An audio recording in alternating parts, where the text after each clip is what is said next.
हुआ आज मैया तो अपने मन में विचार कर रही है कि ऐसा क्या हो रहा है जो रस्सी लास्ट में कम पड़ जाती है, लेकिन मोहन अपने अंदर अंदर ही मुस्कुरा रही है।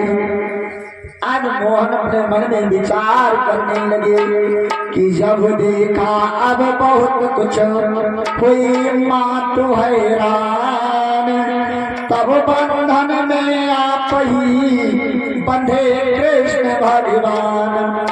आज भगवान सोचने लगे कि अब मैया परेशान हो रही है, तो आज बंध गई। अब जब होकर से बंध गए, मैया ने बांध दिया, तो माता यशोदा कहने लगी हम जब दिन भर आप बंधे रहोगे अब आपको पता लगेगा, अब आपको मिश्री माखन कुछ नहीं मिलेगा, आपका दंड यही है कि आप अब इसी में बंधे रहे।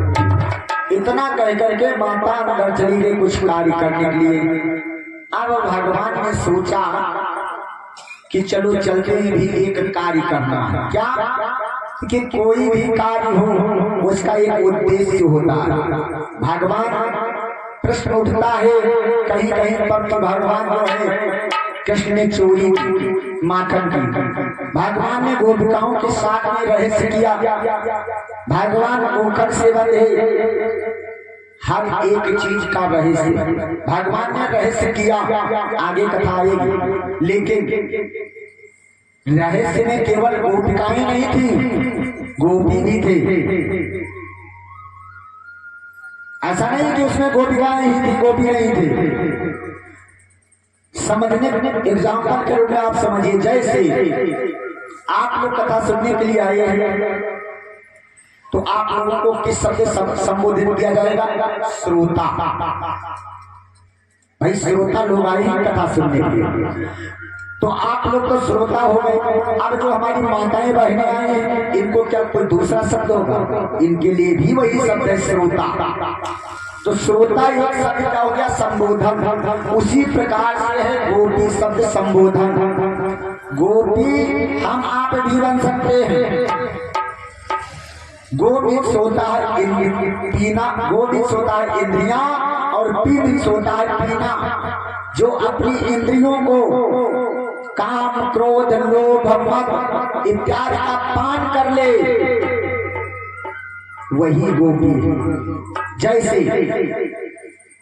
अंगूर का भाव इस समय क्या होगा? 100 रुपए किलो या 1 से 20 रुपए किलो, लेकिन वही अंगूर जब सूख जाता है तो उसकी कीमत क्या होती है? सूखा करके जब किशमिश बना दिया जाता है 300 रुपए, 250 रुपए, 400 रुपए, यानी 2 गुना 3 गुना कीमत हो गई है। तो अंगूर की ही तो किशमिश बनती है।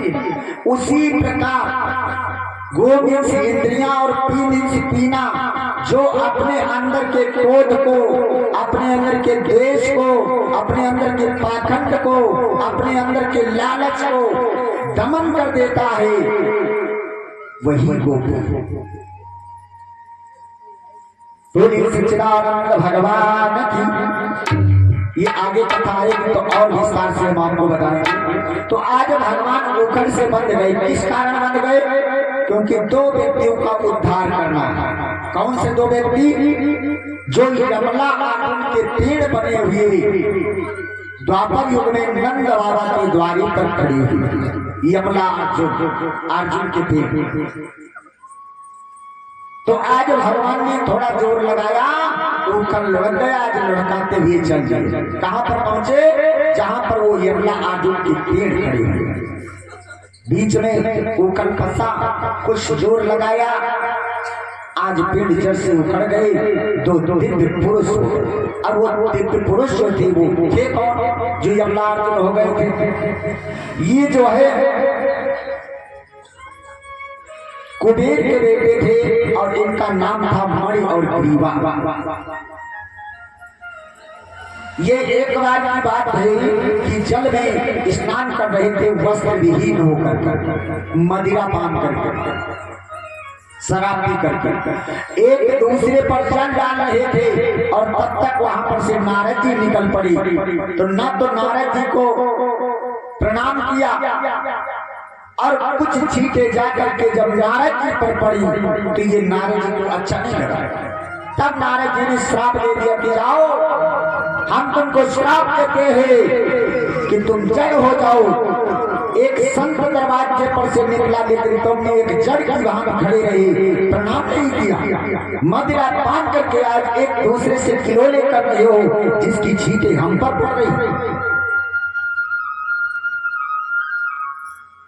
आज नारद जी के श्राप के कारण जब श्राप दिया तो आज चरणों में गिर गए। महाराज हमसे भूल हो गई, हम लोग मद पान किए हुए थे, मदिरा पान किए हुए थे, उस नशे में जान नहीं पाए, महाराज हमको क्षमा। नारद जी ने कहा तुम तो कुबेर के बेटे हो, तुमको तो इतना ज्ञान होना चाहिए कि जल में कभी वस्त्र विहीन होकर के स्नान नहीं करना चाहिए।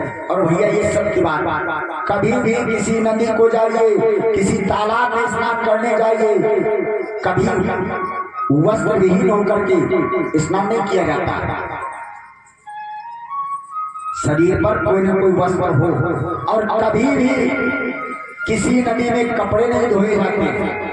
कोई भी नदी हो, चाहे शारदा नदी हो, चाहे सरयू नदी हो, चाहे त्रिवेणी हो, चाहे गंगा हो, कोई भी नदी हो, उसमें कभी कपड़े नहीं छाटना चाहिए और ना ही साबुन शैम्पू लगाना चाहिए। शैम्पू और साबुन से स्नान करना चाहिए नदी में, दोष लगता है बहुत।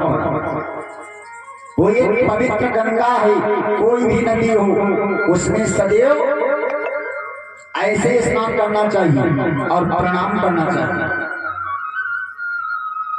और जब कभी कहीं जाइए आप, जैसे हमारे द्वार गए गंगा जी को, और गंगा जी का आप सोच रहे हैं कि गंगा जी को आए हैं तो गंगा जी का जल घर लेते चले,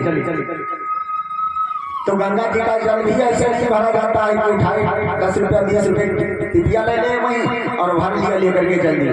पहले गंगा जी को प्रणाम करिए, उसके बाद मन ही मन उनसे जल मांगिए, हे माता जी हम आपका जल अपने घर ले जाना चाहते हैं,